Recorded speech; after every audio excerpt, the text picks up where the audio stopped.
Thank you very much. So we are ready to start the second session for today's morning. I'm hoping that we can manage time as well as we did in the first session, so let us start immediately. This session is quite exciting. It's e-democracy and governmental development, and it's being led by Professor Anastase Shaka, who is the CEO of Rwanda Governance Board. Professor Anastase Shaka is the CEO of Rwanda Governance Board, a national institution in charge of, among others, promotion of democratic governance, policy research, advocacy, and homegrown innovations. He's a research professor of political science and a former director of the Center for Conflict Management of the University of Rwanda. He has vast academic and research experience in conflict analysis and peace studies, international relations, governance, and democracy in Africa, with particular focus on the Great Lakes region. He was involved in several peace and political processes at national and regional levels, including the International Conference on the Great Lakes region and the East African Community. He conceived, developed, and continues to produce the Rwanda Governance Scorecard, a kind of index to gauge Rwanda's governance status. Professor Shaka is a former Fulbright Scholar in Residence at George Mason University and Northern Virginia Community College, Virginia, USA, where he taught social and political change in contemporary sub-Saharan Africa. He serves on the governing board of the UN Global Center for Public Service Excellence, based in Singapore, and holds a PhD in political science. He is a passionate educator and a peace builder. I would like to welcome Professor Shaka to lead this session. Thank you very much.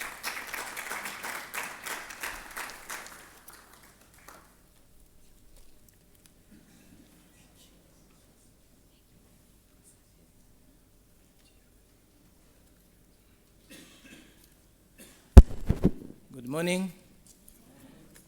No worries, this is e-papers. So I'm a .com too. So while others were using much more modern things, but I thought I will be taking you through our panel. Our panel is looking at e-democracy and governmental development. We have two panelists. A third one, the Executive Secretary of the National Electoral Commission, Charles, has been invited by the Commonwealth to be part of the Commonwealth team that is going to be observing elections in Nigeria. So if we can make sure that we are e-monitoring, probably we don't have e-monitoring, he could be here and e-monitor them, but he has preferred to be in Nigeria, and I think all of us, we are with them. That said, the panel we have this afternoon will last 1 hour 20. I think the panelists have said they can make it in 1 hour 20 minutes. And it will allow me to, as it says, e-democracy, I will chair it democratically. So you will chair it through me. But also you will be the one generating most of the questions so that we have a vibrant session. As you know, democracy, the basic and fundamental definition of it is power for people, by people, for the people, by the people. The third one is what?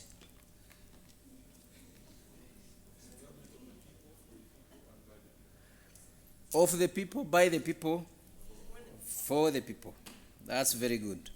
So, but when you add the E, yesterday I was engaging young people. I was engaging my son and asking, can you tell me what you understand by e-democracy?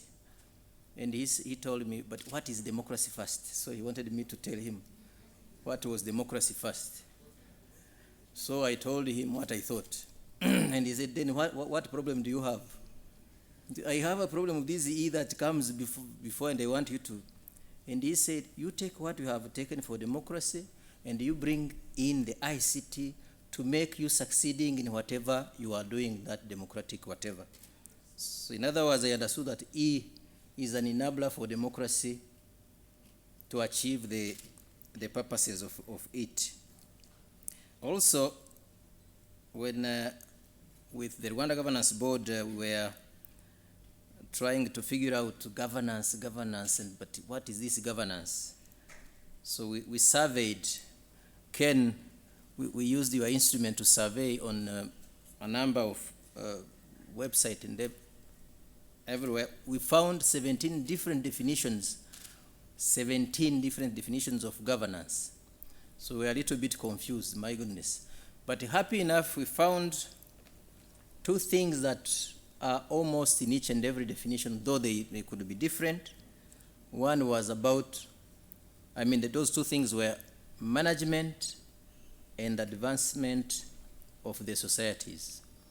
So that made our life very easy. So otherwise, they are very different. You go to UK, DFID, what they use, the UNDP, what they use, the World Bank, what they use. You will find some differences, but also they had that very core similarity. So I hope bringing in E, it doesn't divert us, but probably it will make us advancing better. Now, without undue delays, we have two very prominent. We have a very beautiful woman, a new powerful woman actually, if you say, and a very brilliant E-man, E-powerful man. Ken is a co-founder and CEO of M-Survey. He holds a PhD from the MIT. You know MIT. If you know MIT, you understand who is Ken, and you will understand why he has a powerful presentation. Don't miss it. Don't sleep. So he is a PhD holder from the MIT in design and computation, and he has developed a program that is actually going to be sharing with us some of the stuff he has got from the research he has been conducting in Africa and Caribbean. So he's interested in actually democratizing data, and I understand from that democratization he's bringing in aspect of having more people participating not only in politics but also in markets. Ebere Okobi, as I say, as a new powerful woman, the head of Facebook Public Policy Africa, was the founding global head and senior legal director for human rights at Yahoo, leading global efforts to address the legal and the policy issues related to privacy, free expression, and access. Ebele was also a founding board member of the Global Network Initiative and is a life member of the Council on Foreign Relations and serves on the advisory board of Women in Technology Nigeria and Tip Hub. So she's a powerful woman who has studied in 3 big universities in Southern California, in Paris. If you want to speak French out of the Commonwealth circles, go ahead. And also she has a Juris Doctorate from Columbia Law School. Can you please clap to our two eminent speakers? And let us start with Ken. As they are .com, they have promised actually to make it in 15 minutes. Ken will be sharing us a demo, but also sharing with us some thoughts. And remember, after they have presented, when you will see them there, don't expect me to ask them questions. It will be the role, because I am a democratic man, it will be your role to ask questions, short ones, and please, easy to answer. Ken, can you come? Thank you.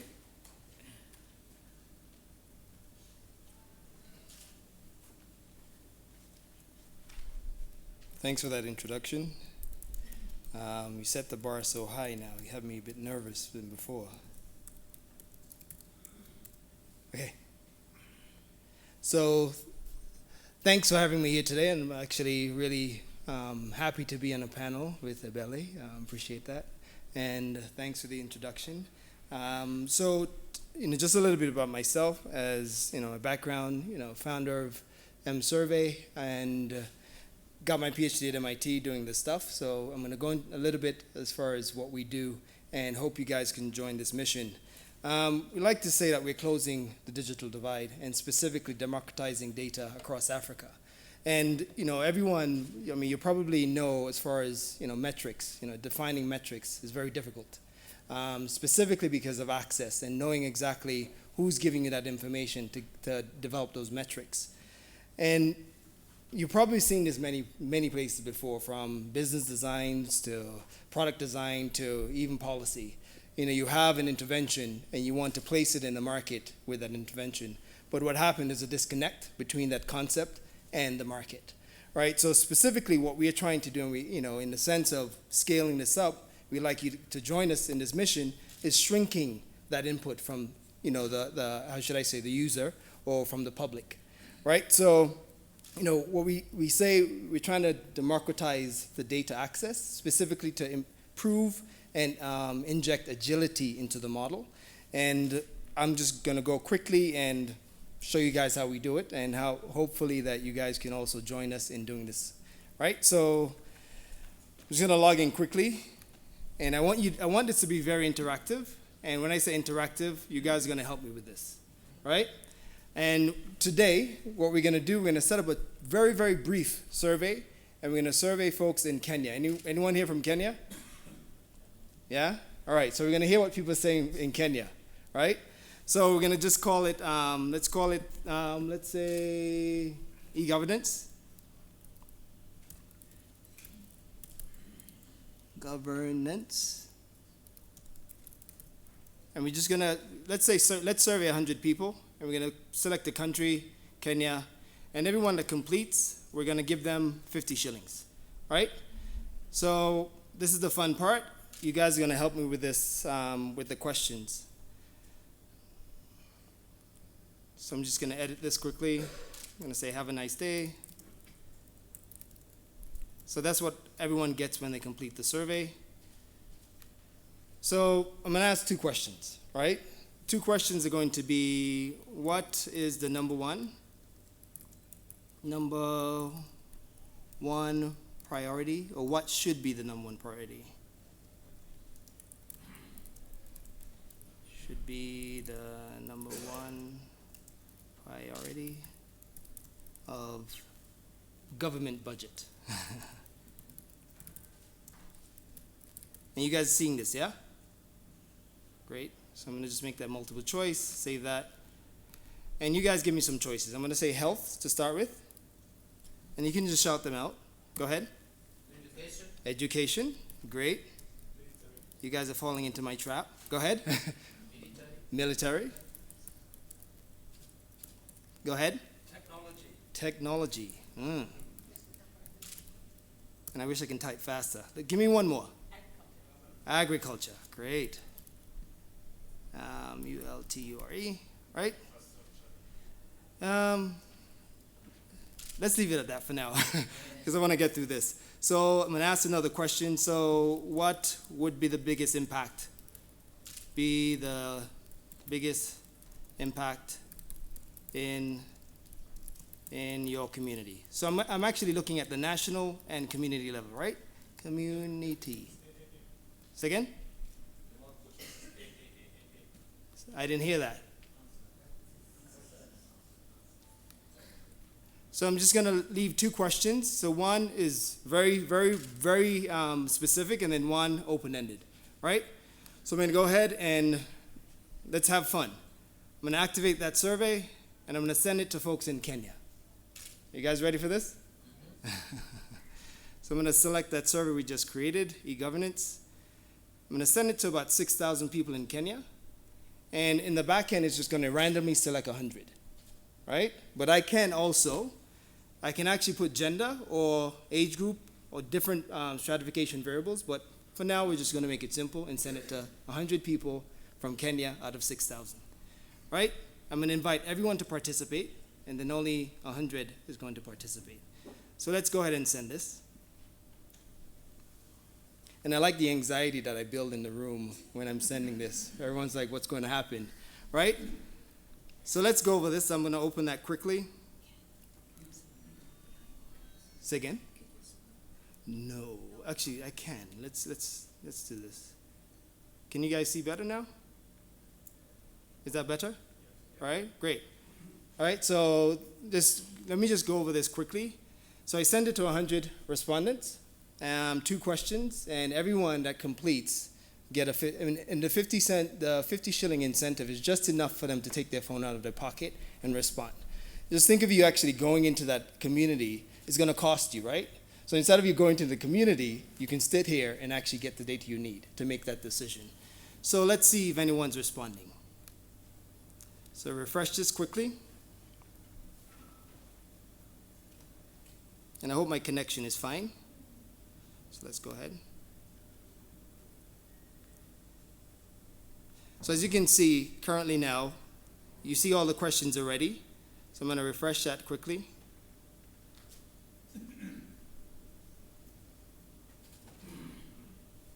And bear with me on my connection as well, yeah?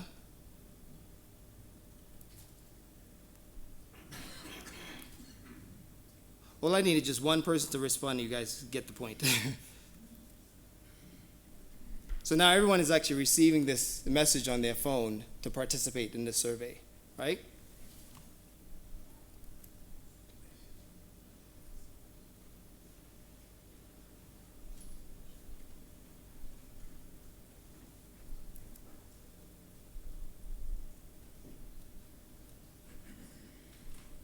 I think my connection is fine. So let's just wait for that a bit and make sure that.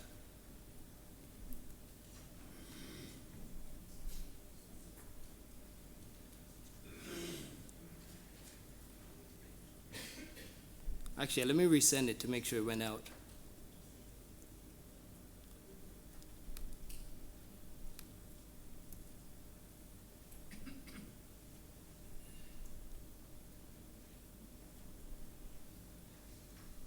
And this is when the anxiety really, really builds.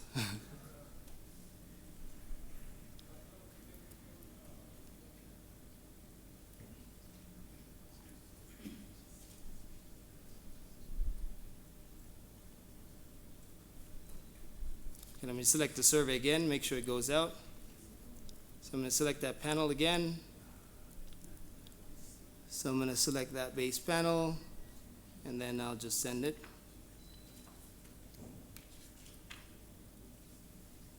And then that should be fine.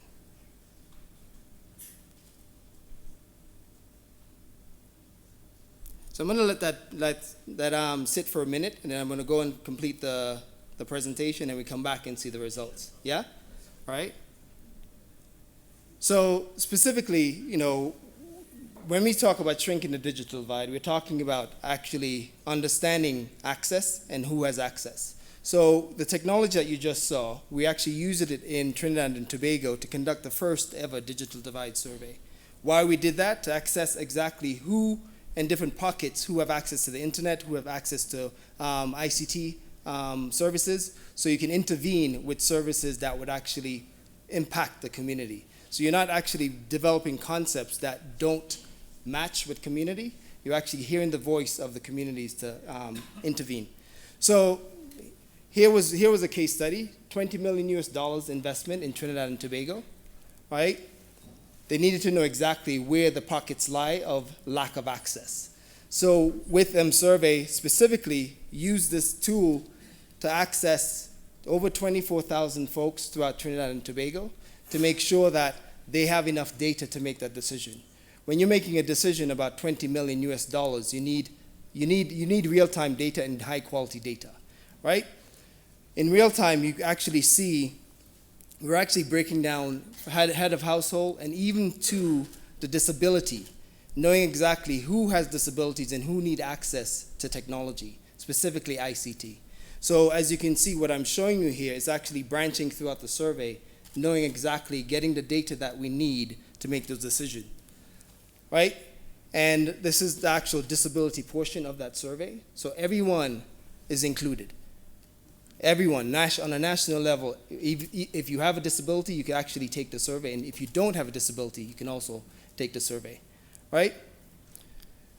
This is the breakdown. You have 24,000 people that participated, 11,000 complete, and you had about 10% of folks who actually had a disability participate in the survey, right? Even down to the level of what type of intervention they're needing in these different communities, right? As you can see, it maps everything as far as where the deficiencies are from 0 to 1. So you know exactly your index. So this is not M-Survey index, it's an ITU generated index that's embedded into the computation. So you're getting indices that describes exactly who needs what and what type of intervention that person needs or that community needs. So just to go a little bit background as far as the algorithms that in the back end of this that gives you confidence as far as what's going on. This is the ITU indices. So the ITU indices actually, breaks down as far as digital access index, digital opportunity index, and ICT development index. So from this, you can actually get, as you can see with those ones and the A's and the responses you're getting, is actually breaking this down into this.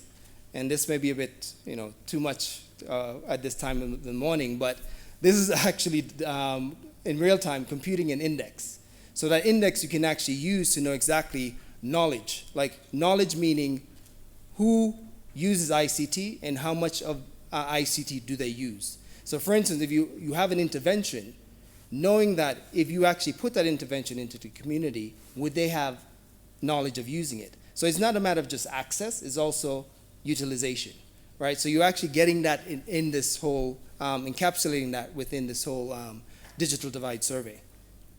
So, and to wrap up quickly, when we talk about democratizing data across Africa, we don't mean just on a government level. Here's an example of a pre-med student in Kenya using the technology to collect data on cancer, right? First ever done, right? And what happened with that? She got accepted to 3 conferences globally. Right, so groundbreaking research that she was able to do because she was able to access communities to get that data. And here is she with the CEO of the Cancer Society, one of the first ladies of South Africa, and actually presenting her research. So to wrap up, the reason we do what we do, and I think everyone in this room could chime in with this, people are more likely to give you a truthful answer via text message. And this is research that's been done. So if we have ICT and we have access to ICT and folks have access to give us information and feedback, we should actually use that to our advantage. And let's go back quickly to that and see if we're starting to get any results. If not, you can just simulate it and we can see.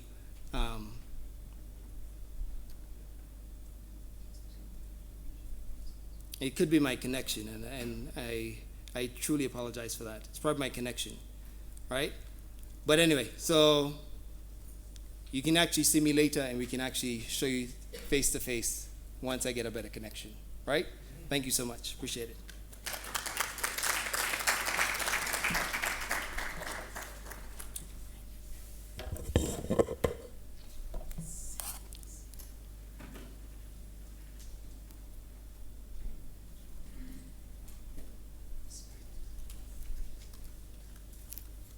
Good morning. I'm going to be a little interactive too. I know I stand between you and lunch, so I'm going to get a little bit of interaction. So my first question is, how many people here use Facebook? Raise your hand. Okay. How many people here use WhatsApp? How many people here use Instagram? I'm sure it'd be less. Okay. Question, and this is for anyone who's brave enough to shout it out. What do you use Facebook for? You can just shout it out. It shouldn't be anything you'd be embarrassed about, though. What do you use Facebook for? Like when you're on Facebook, what are you talking about? Stay in touch with family. Anyone else? Stalking old friends, stalking old boyfriends. That's also a good use. Anyone else? Making sure you don't miss birthdays. Make sure you don't miss birthdays. Anyone else? Advertise your company. I like that. How many of you have ever used Facebook to either get information about or to follow an election? No one.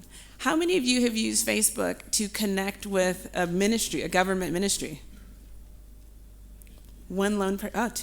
3 people back there.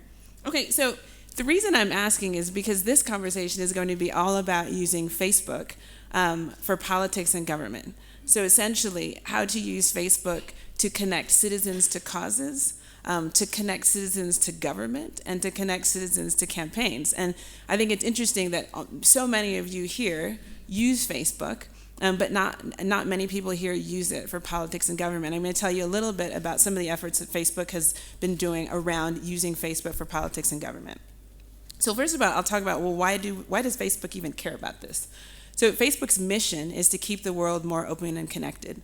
And we think a key part of that mission is to keep citizens connected to government and also informed about what government is doing and informed about political issues. And we think that's important because as a company, we believe that an informed citizenry all over the world leads to better countries, leads to better nations, leads to better economic impact.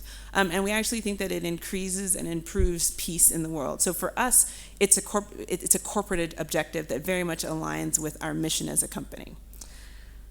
Now, I'll throw out a couple of numbers that will give you a context for why this is a possible thing. So Facebook has globally about 1.4 billion users, and that number keeps growing.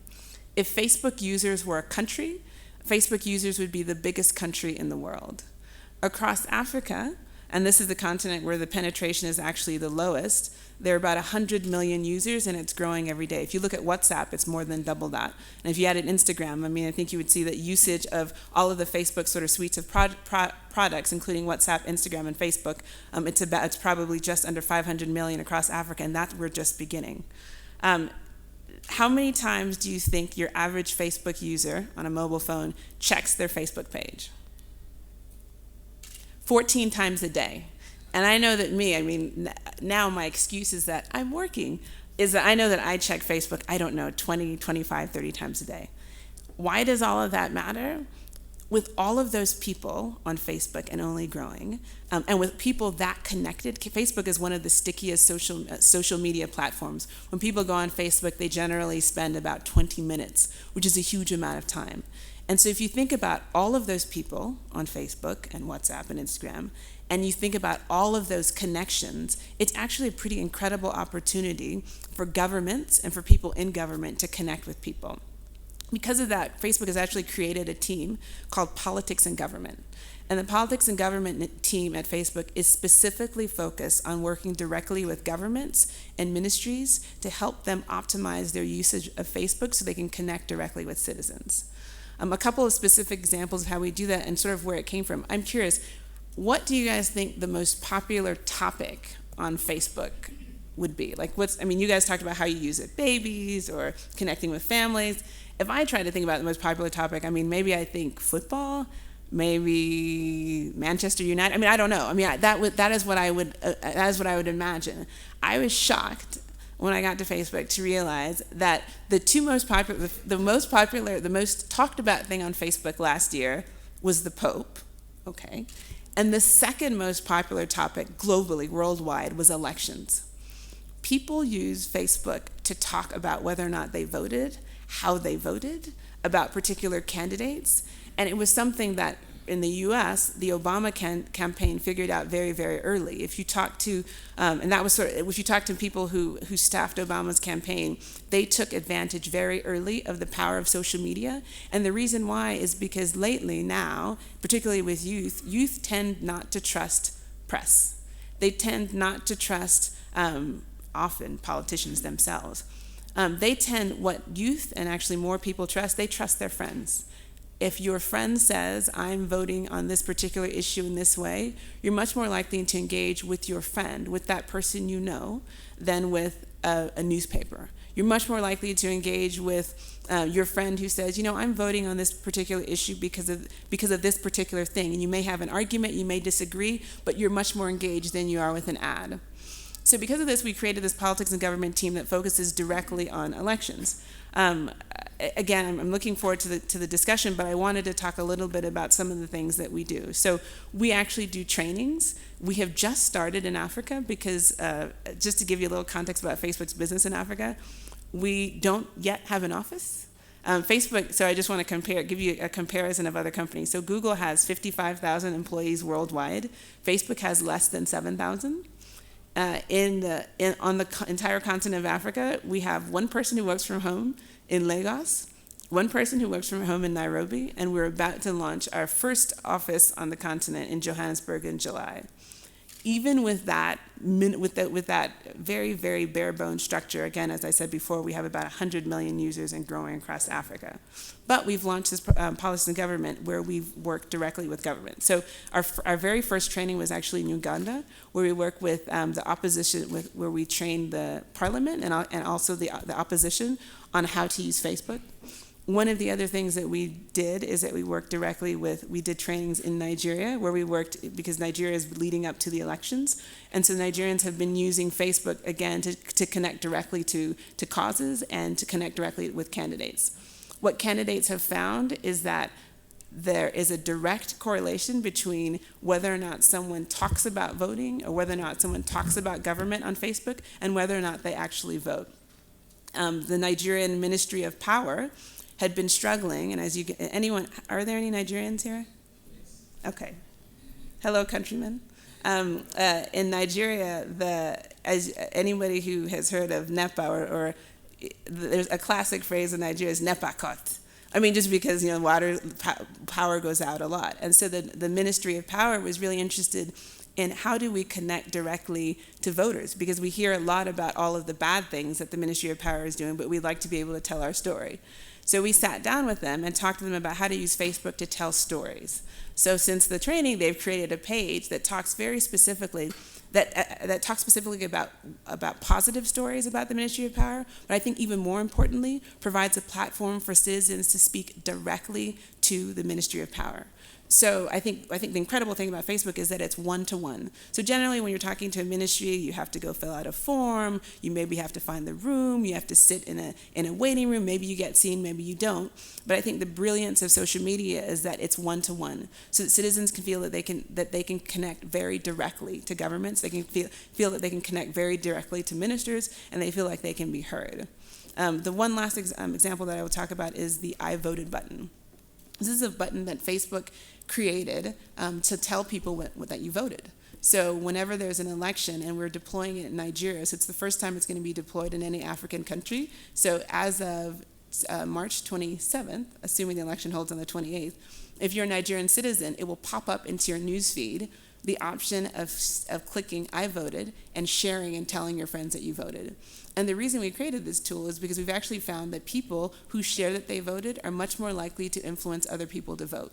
We've done that also with voter registration as well. If your friend votes and shares that they voted, you're much more likely to share and engage. We've created, again, and I'm going to wrap up by saying we've created these not just because we think it's a good thing to do, but also because we actually think that getting people more engaged in government, getting people more engaged in how government works, again, makes for better citizens, and it makes for better countries. I'd love to talk about more ideas that you would have on what Facebook can be doing as a social media platform to engage directly with governments and to connect citizens directly with governments. Thanks so much.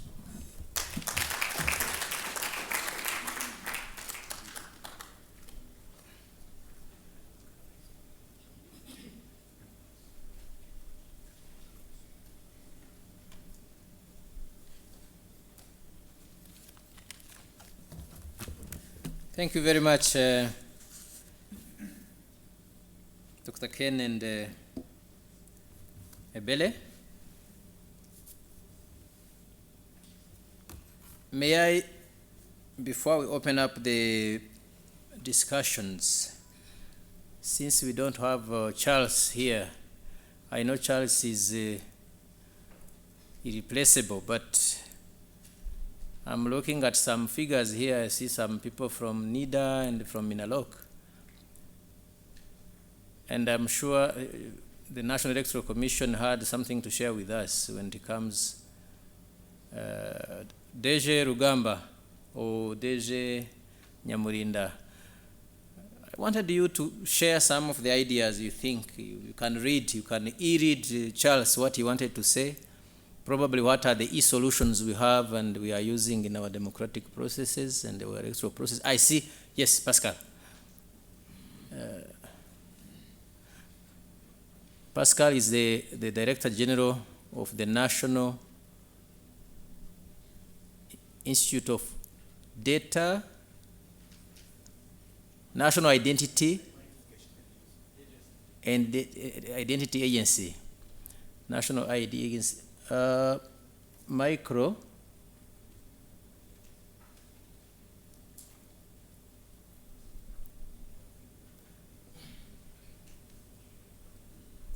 Can we be fast like just a knee?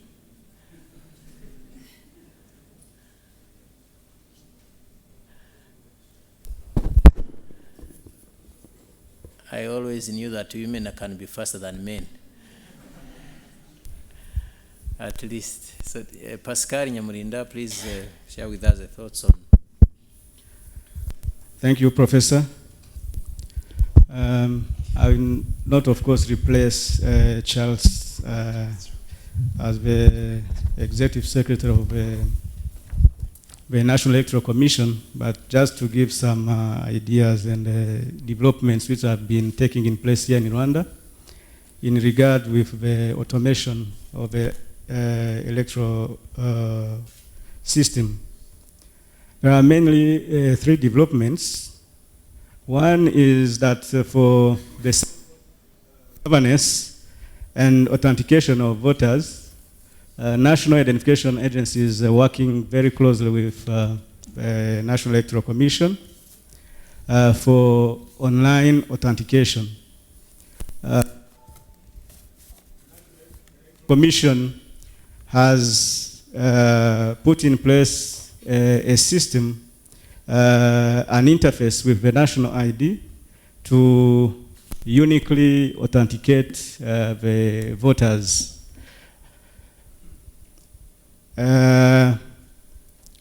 Number two is the use of the national ID, because right now, today in Rwanda, we use both the voter card and the national ID card. But in the perspective, Rwanda will use only the national ID card, which has a unique identifier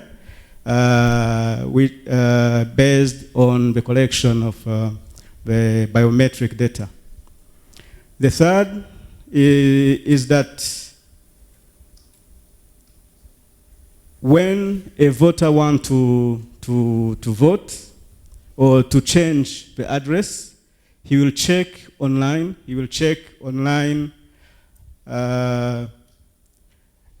either through the web or the USSD, and he will be given an opportunity to change the address or to make some corrections on the address or even on the name. So those are three main changes and developments which have been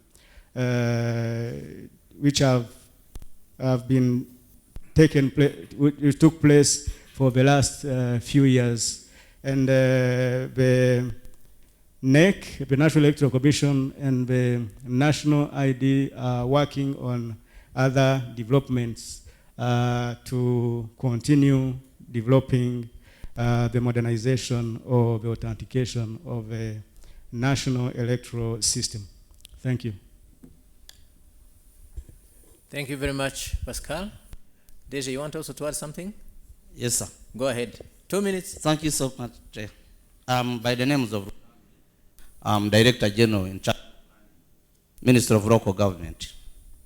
What I can say is that democracy has has played an important role in as far as improving government responsiveness and accountability is concerned.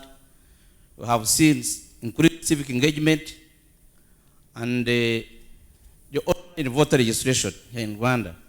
At the same time, though we are not yet there, but we are looking at online voting. But above all, it has played and continues to play an important role in as far as public governance is concerned. Specifically, what has been done in the use of ICT here to improve democracy we are together with the National Identification Agency. We are carrying out online voter registration, and this has made exercise and allowed many citizens to register as voters.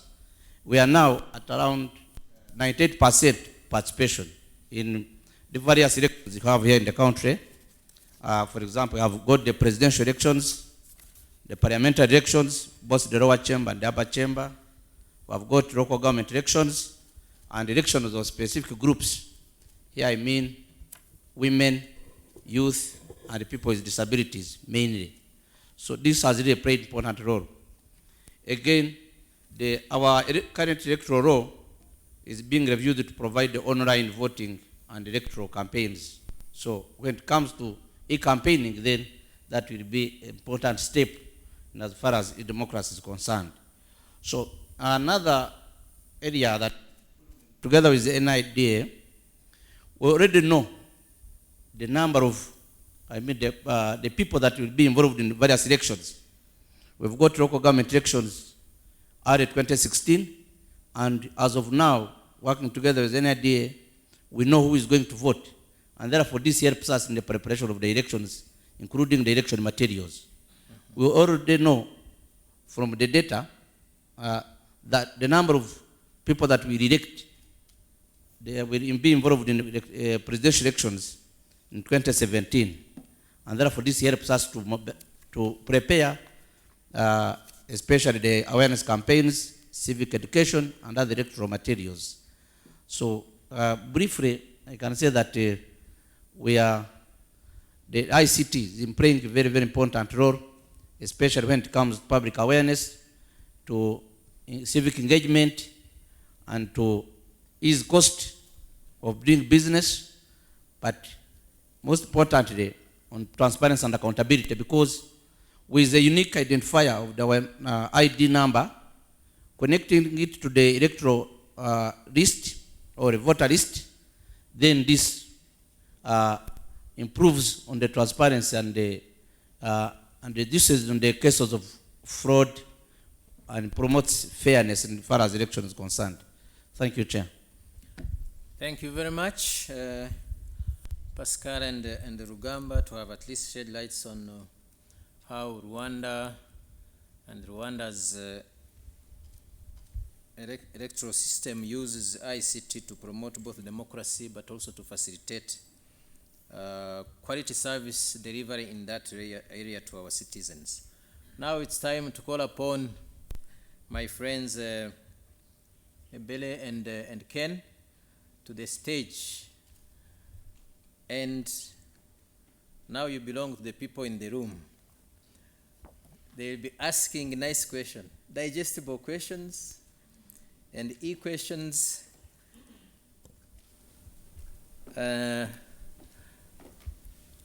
Audience, you have heard the presentation both. I like those hands. I like those hands. So you have heard their presentation both on the demo from Ken and but the importance of M-Survey in promoting e-governance and service delivery. And you have heard Facebook and its role in both economy but also politics and your answers. Now they belong to you. Please, can you ask questions, comments? Say your name and... Thank you. My name is Cyrus Musi. My question goes to the lady. Yeah, my question will be... The lady is called Ebele or Kobe. If you want, you can add a powerful woman. Ebele or Kobe. Yeah, my question is very direct. How can young people use Facebook effectively? Because I think what you post on Facebook, it's what is in your mind. So I think maybe before they go to Facebook, then there's a need to, maybe for civic education on what they want to achieve. So I'm talking for the young people that you find them on social media. So how can they use the social media effectively? Thank you. Excellent. Let us take like 3-4 questions behind you, and I will go to the other side. Remember, gender sensitivity, please. We want some hands from women too. My question goes to, my name is Paul Kiage from Kenya. My question goes to Ken. I recognize that data quality control is an integral part of every stage of research, whether data collection, analysis, and reporting. And using his M survey, how do you control for reliability of your data? Because you may be sending a set of questions to people of only one socioeconomic class or people only grouped in a given region, so your data will not be representative He has got it. enough. Don't answer for him. He has got it. I'm very sure. Don't want the because he has got it. How do you? Reliability and representativeness of your data. Thank Excellent. You can wait on the other side. I have a woman over here. Please. Thank you. My name is Hafsa from Nigeria. I have a question for Ms. Okobi. It regards to the privacy policy, the privacy on Facebook. I am a little bit careful about what I post on Facebook because I don't know who could come. Maybe some government official would want to get details. Maybe like this, I voted. It's very obvious on my page who my candidate is. But how do I know that that cannot be used against me in the future? Because you understand? Sure. She's got Thank you. Thank you very much. Can you wait a bit? Let's have the panel digesting those three. Sure. You can turn it off. On. Sorry. You touch on the green stuff. I think it will. Big one. Okay.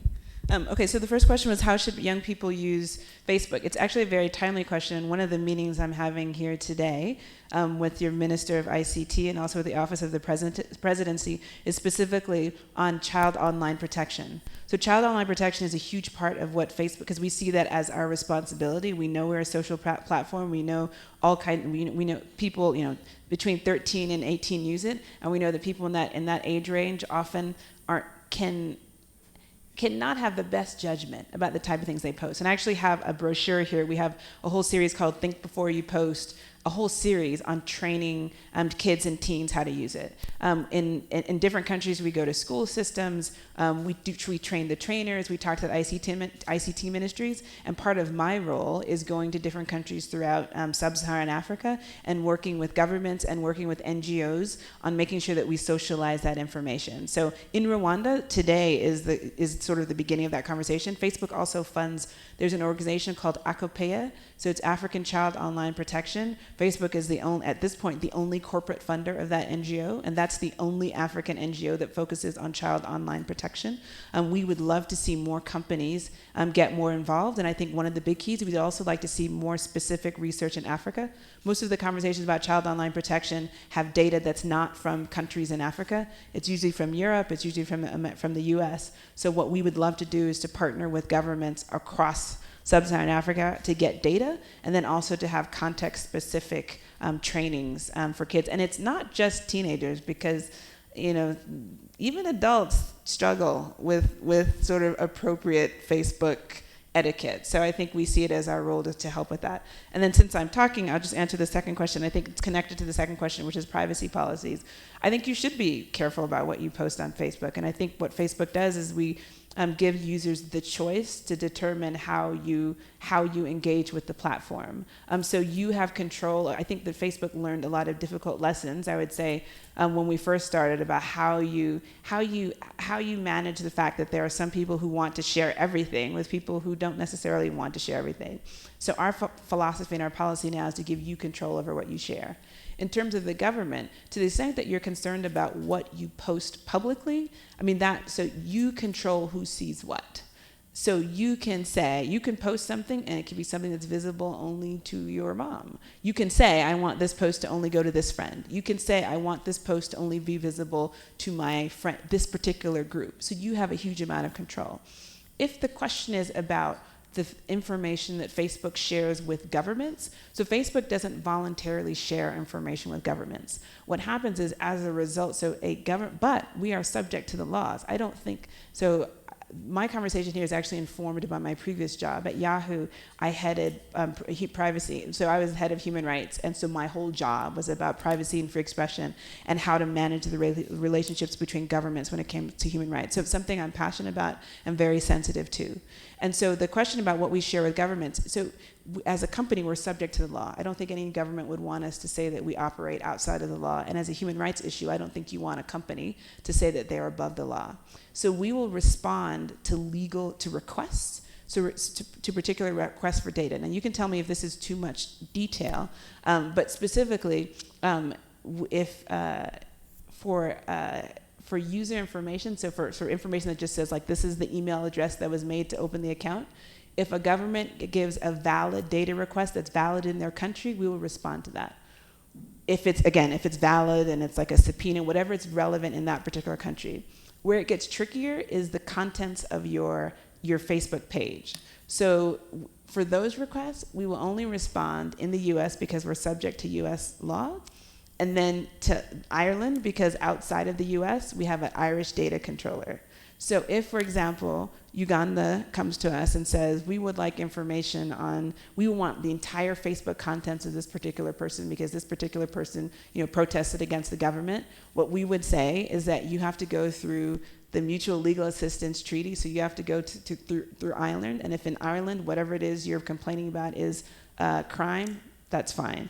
If a government, and this is the last thing I'll say on that, if a government is actually trying to stop a crime in progress, that involves like a loss of life or like a kidnapping, in that case, those are called emergency requests. And if a government comes to us with an emergency request, we will give information based upon an emergency request. But the information is very narrowly tailored. So someone has to be imminently in danger of being harmed.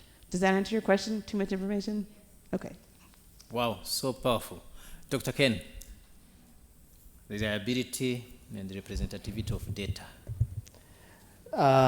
Great question, and we get that question a lot. So I was expecting that.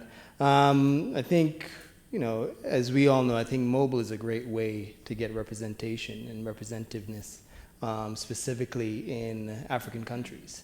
And some stats for that in Kenya, with the survey, you have a 70% mobile penetration, and that's just across the board. Now, from adult penetration, you have a 95% mobile phone penetration. What we do, we align with the census data.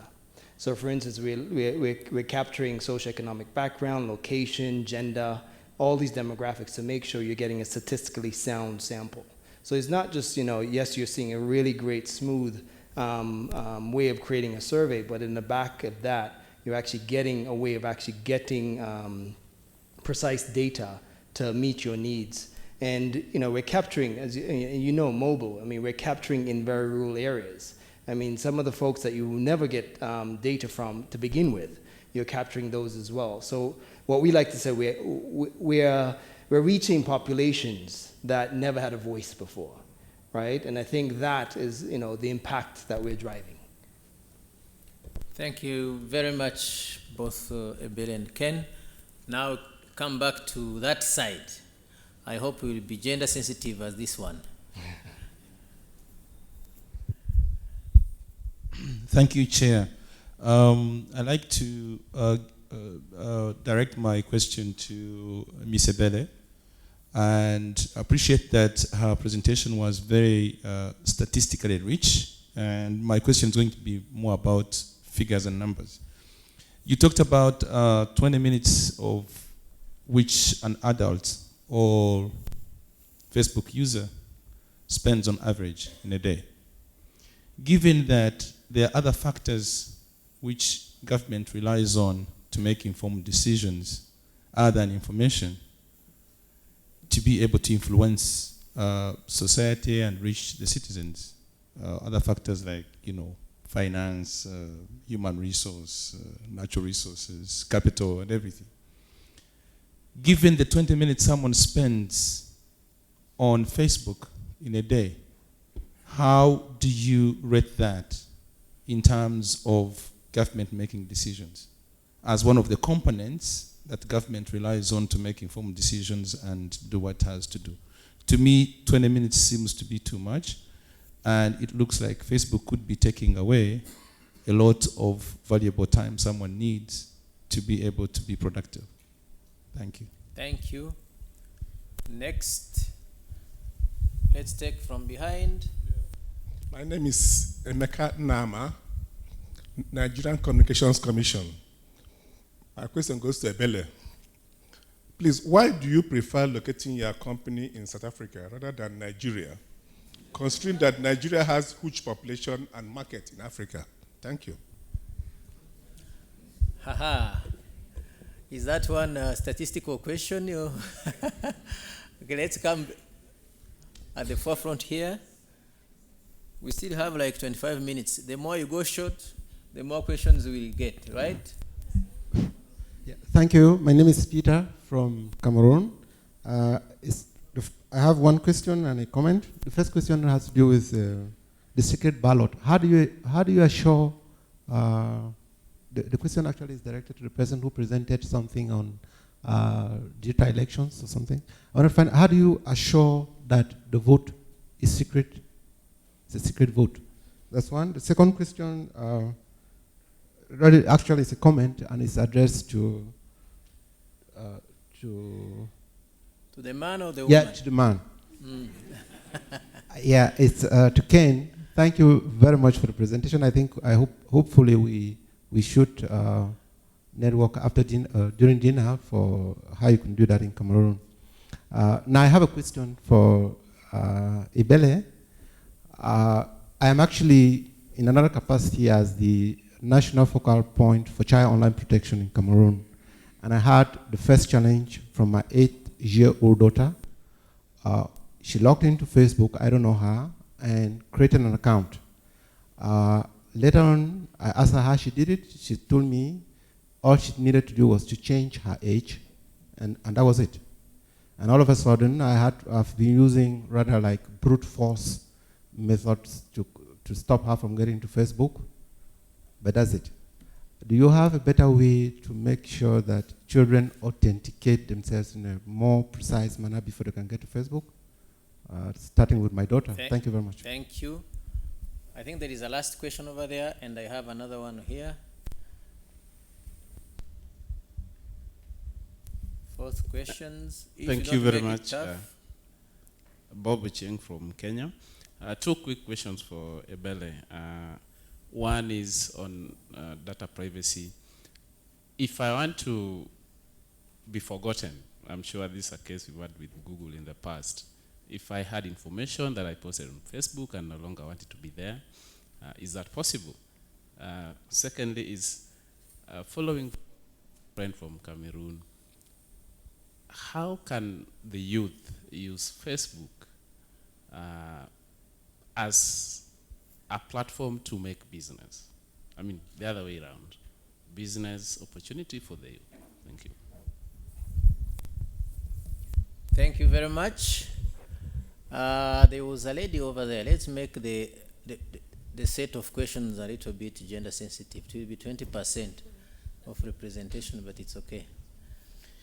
Hello, my name is Shem from Nigeria. I just wanted to buttress the question he asked about why Facebook is domiciling their office in South Africa. Because I work with a digital agency and I noticed Nigeria has more interaction on any of the social media platforms than South Africa, based on some brands that I do work with, that we have both the South African Facebook page, Kenya Facebook page, and Nigerian Facebook page. And most of the interaction on, if you post the same content on all these platforms, you have, let's say, 70% engagement on Nigerian page, and you have just 30% on, at least, South African page. And most of the decision from Facebook or training, most of them are in South Africa, because I do get a lot of emails from Facebook South Africa. They should come for one conference or the other, but they're not really based in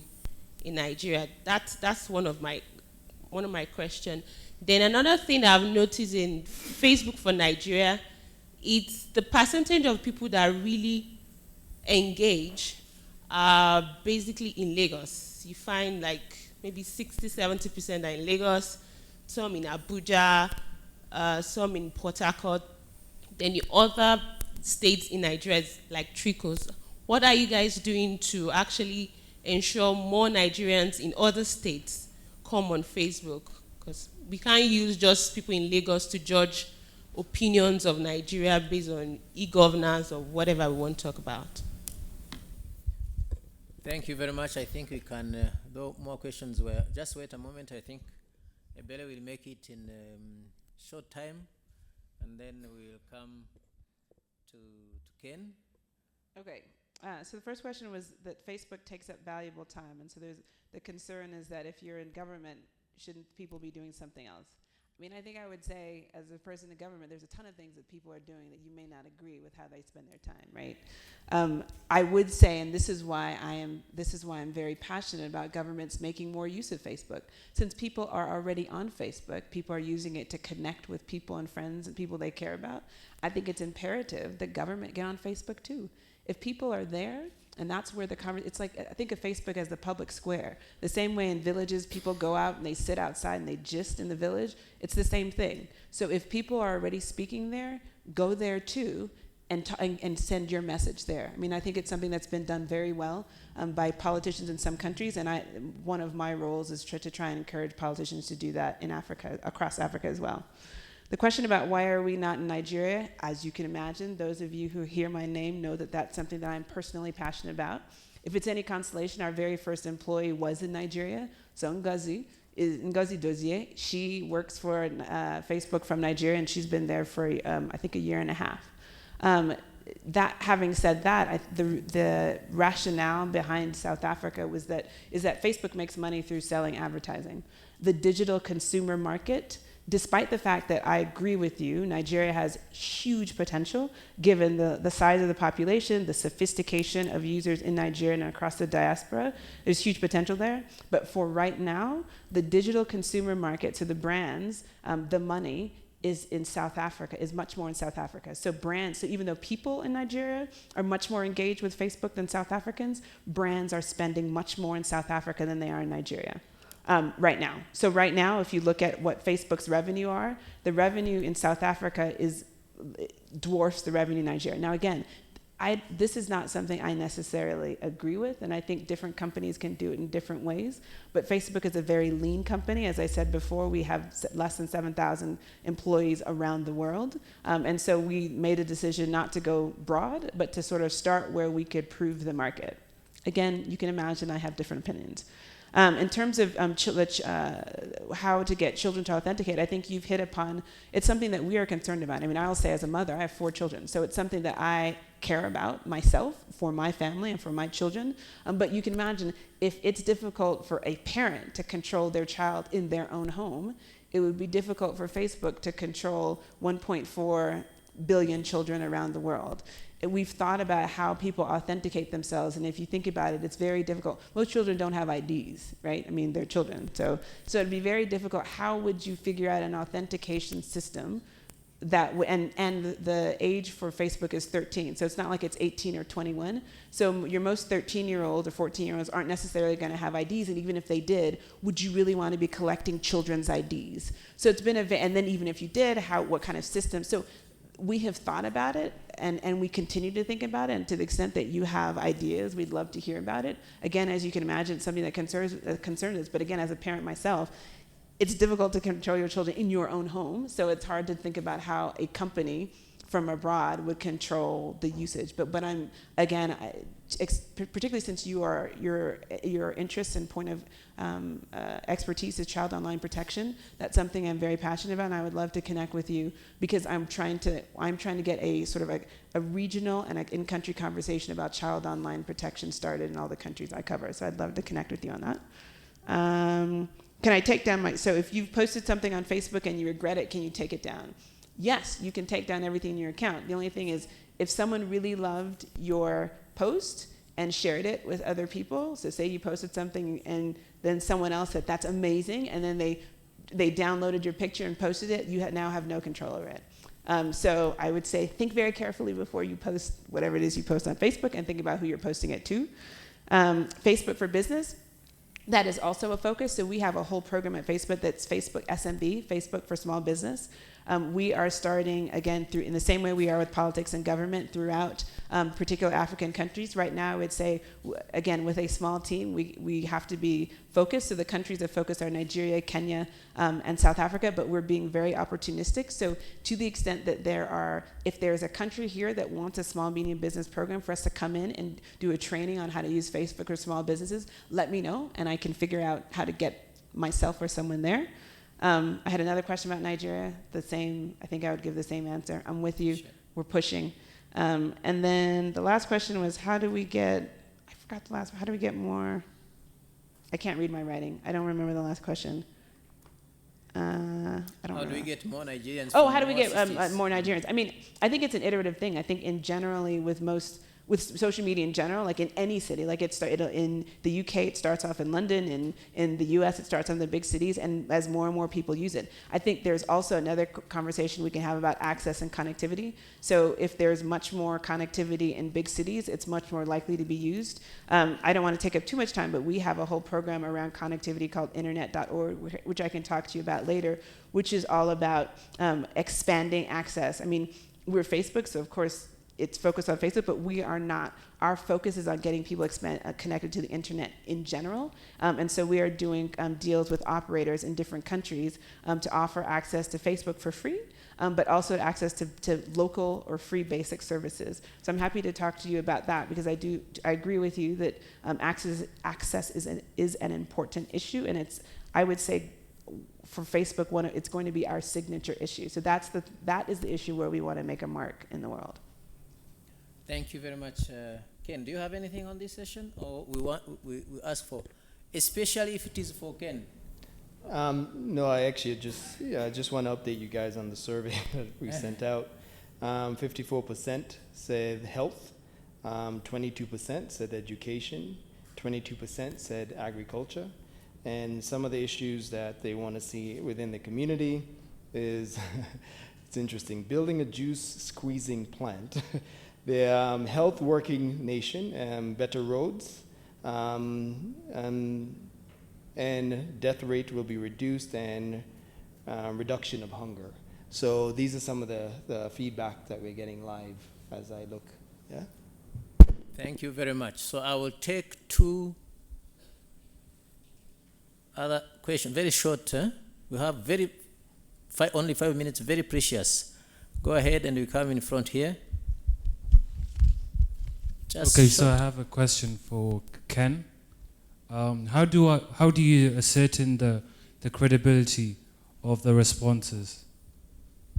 Thank you. Credibility. In front here. My name is Juma from Kenya. My question is also to Ken.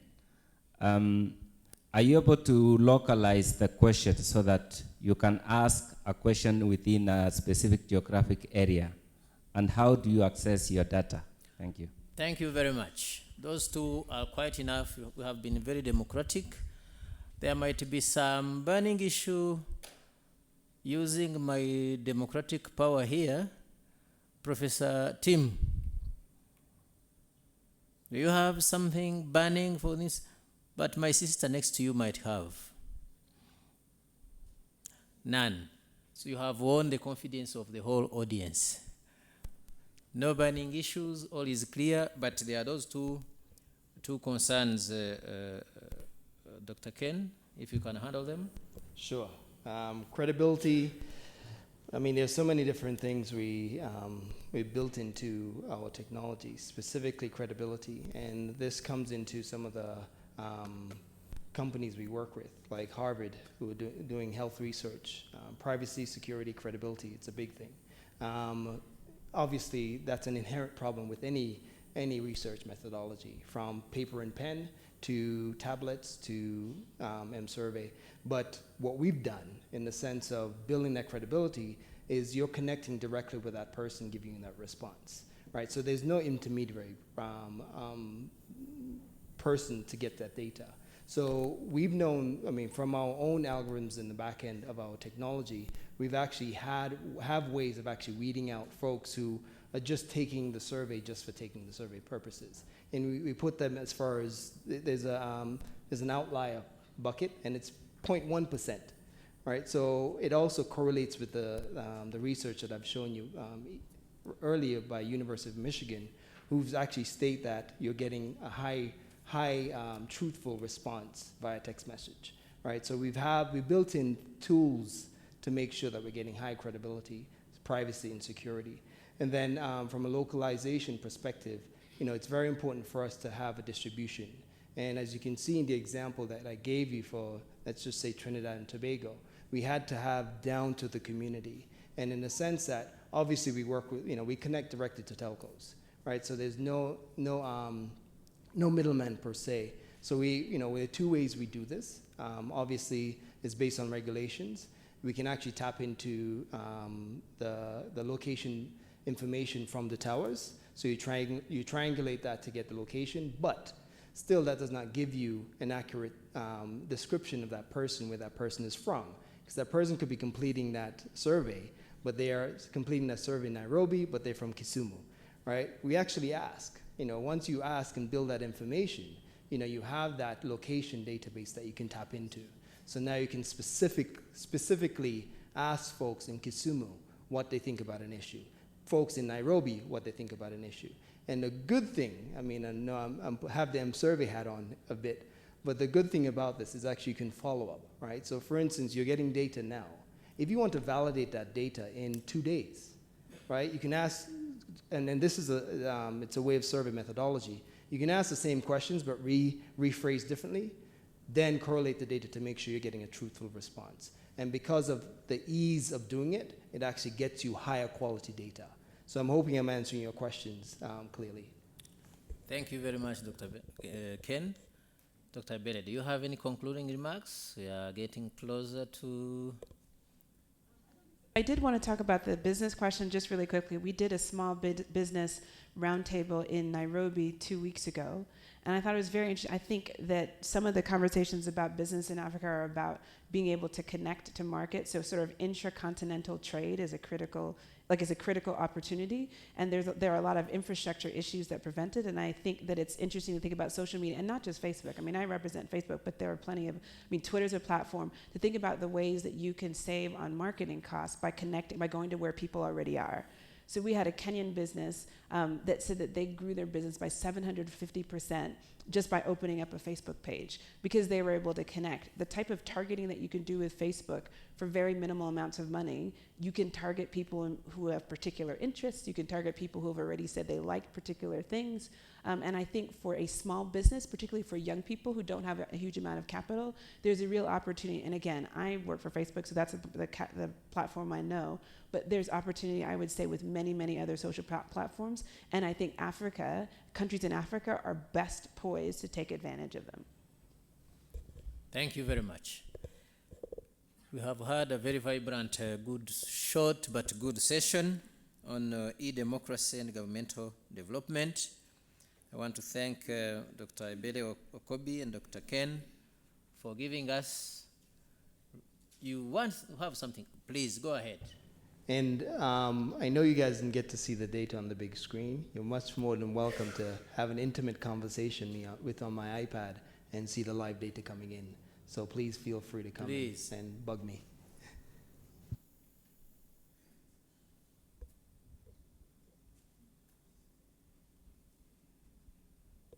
Is someone using it? Do you want to flash them on the No, they screen? can come. The iPad is on my desk. They can just come and see the data. They can't see it. Yeah. But may I have noted the results you have given us from the survey you have seen. 54% have voted in Kenya for health, 22 for education, and the other 22 for agriculture, right? So the most E was the question number 1. The question number 2 is about comments, and those ones I can't translate into E. So, but I think that is impressive. At least you understand from the Mwananchi that probably health might be the challenge for at least they are concerned. They are concerned number 1. Maybe if you do it in Rwanda, you might find that agriculture will come as number one. So, but it's already an information. So I want to tap into, it's important, at least what we see that it is undisputable that ICT use in democracy, in participation, in service delivery is a good thing. Actually, if I give you another example, in Rwanda, we have surveyed and we found in our governance scorecard that 72% of our courts use ICT. The level of application of ICT in court processes is at 72%. So we have taken it as a governance indicator to make sure that actually we see it coming, because we have had a lot of backlogs in court processes, but when they start using IT, you see the improvement. So guys, don't learn from me as a BBC, but know that use of ICT in service delivery, democracy, and participation is very, very important. Thank you, Ken and Ebelet, for sharing with us the issues about the use of ICT in participation, democracy, business, and as democracy is the power of life.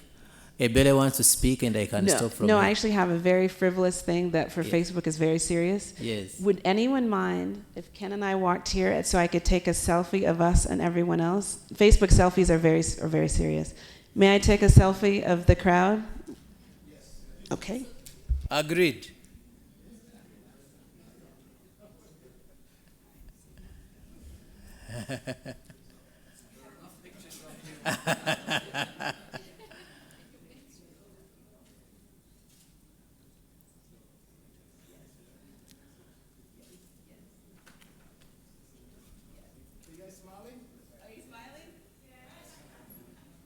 Widely. Stay there, do another one, do another one.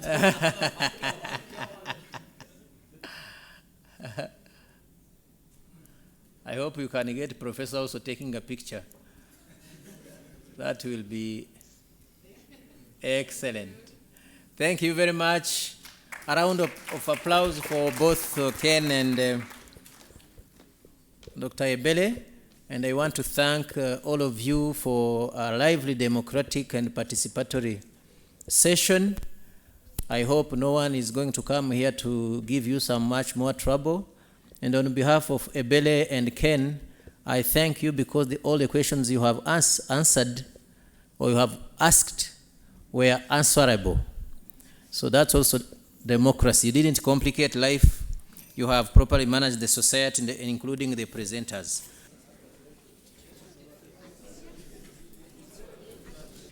So up next on the agenda is a presentation by Professor Robert Jalango Akello, who is a lecturer in telecommunications and electronics at the Multimedia University of Kenya. His presentation is titled Trends in the Use of Multimedia Smartphones for Medical Diagnosis in Remote Areas. So, Dr. Akello, the floor is yours. Thank you very much.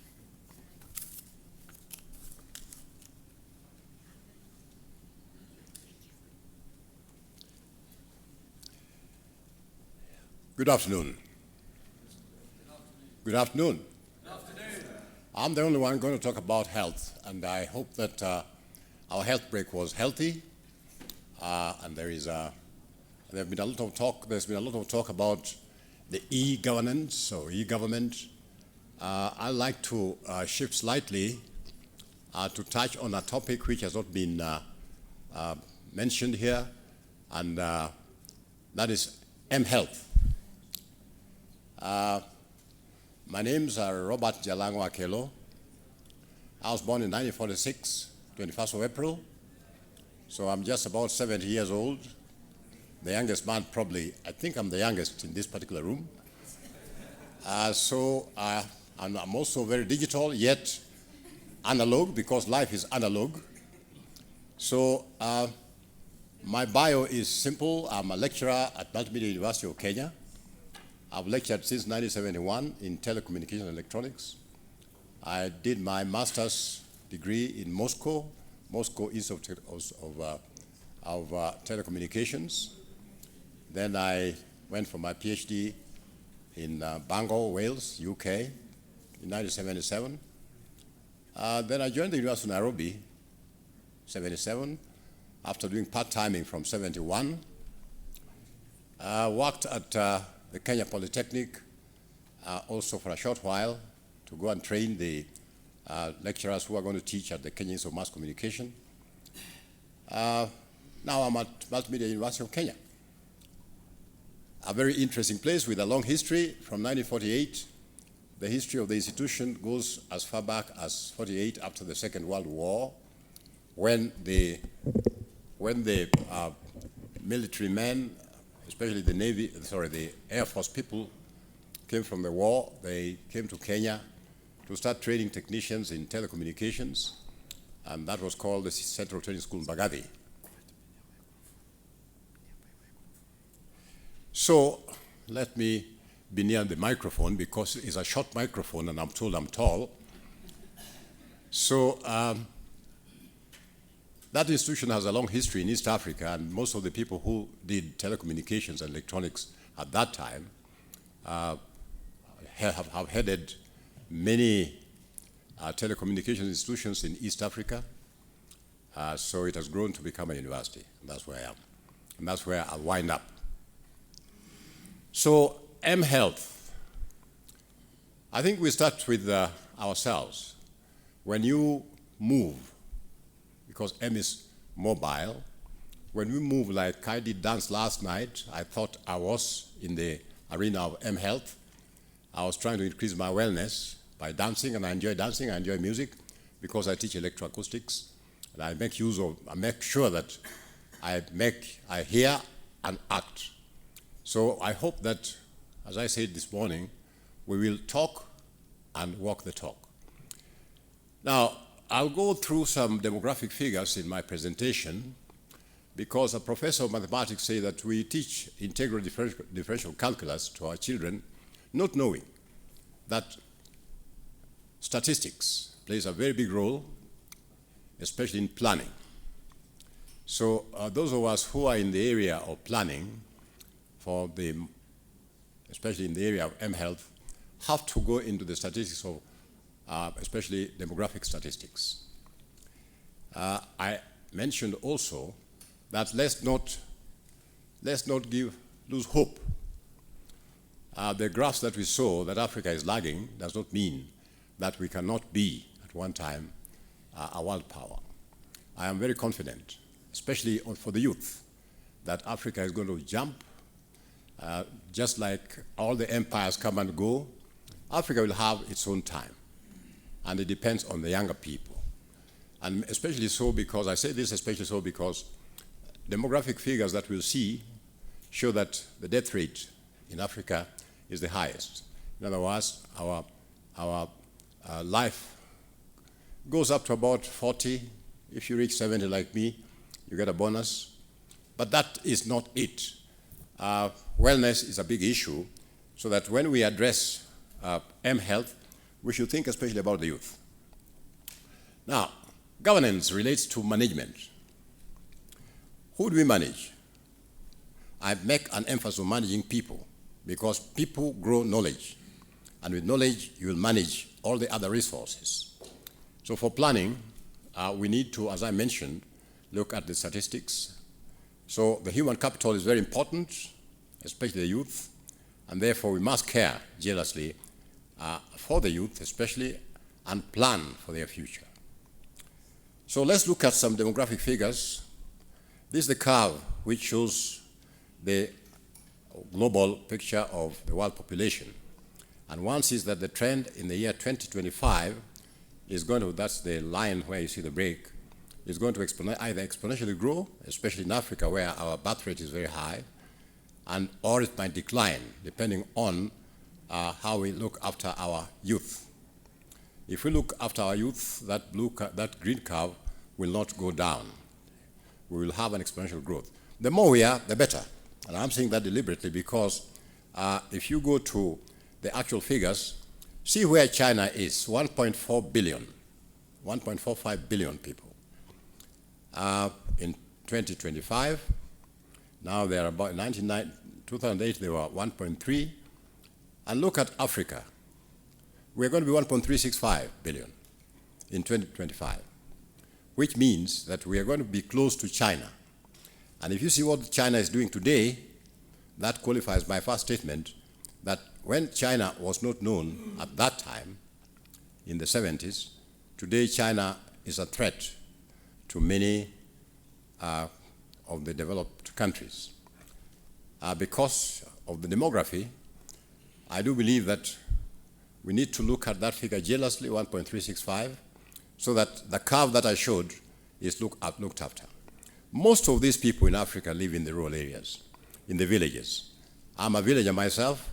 Before coming to Kigali, I was sitting with my mother, enjoying sitting under a tree and sharing with her how I grew up and how she looked after me. We lived using herbs as medicine, and we lived longer then than today because of our nutritional habits. Those figures tell quite a bit as to what we need to do. I'll move next to look at the world and look especially at the youth and focus, as I mentioned, on health, their health using high-tech, not appropriate technology, but high-tech. Now, the high-tech that one is talking about here relates to the chip technology, because when we talk about the mobile technology, we are basically talking about the mobile phones. The figures that we see here at the bottom relates to our length of life. There are those who live after 85, and that's the dark blue. If you look at Africa, that is below 40 years. That's the red color. And that shows that we need to make a strong focus on our wellness. And I do believe that our wellness will be taken care of if we look at high technology employing the M-Health. Why, how to, and when, where is obvious. I don't want us to give those answers. And we know our tropical diseases, malaria being first, cholera, tuberculosis, and recently Ebola. The Ebola history is sad, but I do believe, and I've tracked that very carefully, that the arrival of M-Health in Liberia, Sierra Leone, and Senegal assisted greatly in tracking the Ebola epidemic. I'll go through some pictures looking at our problems. First of all is the tropical diseases, second their distances. This picture depicts, those two pictures depict how we wheelbarrow our patients from the villages to the dispensary or health centers. The one on the left is in the Caribbean, in Haiti. The one on the right is in South Africa. You can see the one on the right, the old man being pushed in a wheelbarrow, the daughter pulling the wheelbarrow, and the son pushing it. Ambulances are not available, and distances are one of the problems that we have in Africa. If you look at the time taken alone by the fellows who are wheeling the wheelbarrows and the energy used, we can capitalize on that to synergize our approach in employing M-Health. This picture also shows the second method, which is using bicycles. This is in Malawi. Bicycle is the second one after the wheelbarrow. And the third problem is lack of drugs in health outlets. The fourth problem is education, especially education to ourselves and to the people who are offering healthcare. I'll move very fast because I see that I've been given a card, but you bear with me, Madam Chair, that this is a very important topic because it relates to what we need to do. Fifth problem is the global networking, especially those for the people offering medical services, medical doctors, consultants.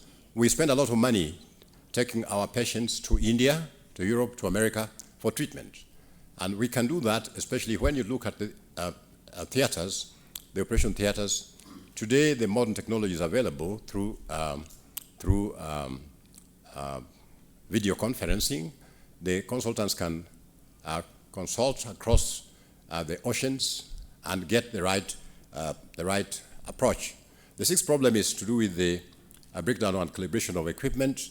Recently in Nairobi, we had the only equipment which is used for treating cancer breaking down, and there was a big outcry from the patients. Now, we want to look at multimedia solutions for drug tracking and authentication, diagnostic sensors for villages. And here, one is showing a picture of the first one, otoscope or remote scope, cell scope for checking on the ear. The next picture is showing the portable EKG for ECG. On the right is the picture taken on the iPhone. The next one is the iPhone microscope coupled to an iPhone. And you can see the results, comparing what you get from a normal microscope and that which you get from a mobile phone, smartphone. The definitions are not very good, but that gives an indication. If he is a keen doctor who wants to make a diagnosis, he can diagnose exactly what's happening to the patient, and this can be sent directly to the doctors from the villages. This is pollen taken. The top picture is from a normal microscope. The lower picture is from an iPhone. The next one is for measuring the glucose level, diabetes manager. You can see the readings there. And incidentally, the biggest killer in developed countries is the heart disease. They have heart diseases. And in Africa, the biggest killer is now, apart from malaria, high blood pressure and diabetes has set on as one of the biggest problems. And therefore, this could help in the villages. The ultrasound for detecting children or babies who are still in their wombs. Our birth rates are very high. We are very virile in Africa, and therefore, this could be very useful in the villages instead of using a wheelbarrow to freight a lady to the hospital when she's about to give birth or when she's pregnant. This tool can be very useful. The next one is the petrol dish coupled to a smartphone for identifying microorganisms. This is an eye digital adapter for testing of the eye, and the retina is very useful for finding out the effect of diabetes on patients. This picture shows how you can measure your blood pressure using a mobile phone. You can measure, assess, and track. The next one shows the spirometer, which is used as a breathalyzer, especially for those of, I saw some policemen here. This is the most modern method for testing alcohol levels on the roads if you're driving. Then we have the smartphones as brain scanners. This under research in the University of Denmark, especially, and elsewhere. There are many researchers going on in this area. I will not mention all of them. This is a spectrometer for testing the gases and the content of oxygen or any other gases in the body. You can see the spectrogram on the right. Then the bioassembler system, which measures the cell levels. Then you come to another problem, which I mentioned, is education and awareness, both to ourselves as individuals and to the medics. I've given some web pages there, especially the medical multimedia group has given a very nice web page. You can Google that when you're in here, and you'll find lots of pictures which will show you exactly parts of your body and how they function. The second one is M-Health Knowledge. The third one is medical aid films. And then MP3 players for M-Learning. Support through networking, support in expertise. I mentioned that, video conferencing. Support in equipment calibration. We have a big problem. We are short of medical engineers, and therefore we need to pay attention to the equipment. Unfortunately, the equipment we have in Africa sometimes can make that misdiagnosis, especially for ECG and ECG and EEG. So we need to pay attention, very close attention to calibration. Ladies and gentlemen, I'll go through a few pictures very fast. This is Uganda, and you can see how many players there are in Uganda in mHealth. I'm sorry if I don't mention your country. I'm taking Uganda deliberately because there was a lot of effort, especially because of HIV and AIDS in Uganda, and that's still continuing. But unfortunately, there has been a moratorium laid on the mHealth initiatives because it has its own problems. Knowledge sometimes is good, but sometimes is bad. And I'll explain why a little later towards the end. This is in Malawi. That is in Ethiopia, a nurse who is sending a message on the conditions of the patients that she has already attended to. This is in Nigeria. That's Nigeria in Kano. That's a health clinic in Kano. This is in Nigeria again. That is the maternal health care clinic. That's in Nigeria. And then we have solved a problem, but we are creating others. And the problems that we are creating are, the first one is management problems. The more players, there are so many players in the mHealth arena, and therefore it's very difficult for governments to make decisions as to where to focus and who to choose. Then there are social problems. I've mentioned that knowledge is good, but if too much knowledge can be very dangerous. So like in Uganda, there was a moratorium I mentioned because it is purported that the initiative has increased promiscuity. Secondly, there is a hue and cry from women when people talk about HIV and AIDS. Women sometimes become apprehensive about the behavior of their men, away games. Then there are legal problems, and finally there are technical problems. Now I think that that's all I have to say for now. My red card is long shown. Let's think and go mHealth, especially for villagers. Thank you.